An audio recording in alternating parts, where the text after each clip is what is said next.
রাতের বেলা শোয়ার আগে পড়বেন 33 বার সুবহানাল্লাহ, 33 বার আলহামদুলিল্লাহ এবং 34 বার আল্লাহু আকবার। আল্লাহর পক্ষ থেকে আপনার শরীরে শক্তি আসবে। এটা যারা নিয়মিত আমল করে আল্লাহর পক্ষ থেকে তাদের শরীরে শক্তি আসে। হ্যাঁ, কারণ এইটা রাসূল সাল্লাল্লাহু আলাইহি ওয়াসাল্লাম কাকে শিখিয়ে দিয়েছেন? তার মেয়ে ফাতিমা রাদিয়াল্লাহু আনহা। ফাতিমা রাদিয়াল্লাহু আনহা এবং আলী রাদিয়াল্লাহু আনহু তারা দুজন গিয়েছেন আল্লাহ রাসূলের দরবারে, গিয়ে বলেছেন আমাদেরকে একজন দাসী বা দাস দিন, বাসার অনেক কাজ আমরা করতে পারি না, লাগে না কাজের মানুষ।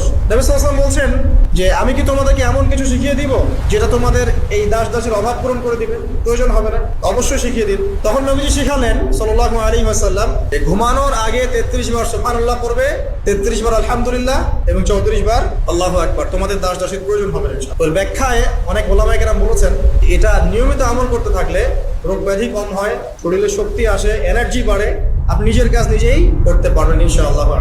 এরকম ঘুমানোর আরো বেশ কিছু আমল আছে, আমি অল্প কয়েকটা বললাম, এগুলোই করা শুরু করেন, আল্লাহ তৌফিক দান করুন।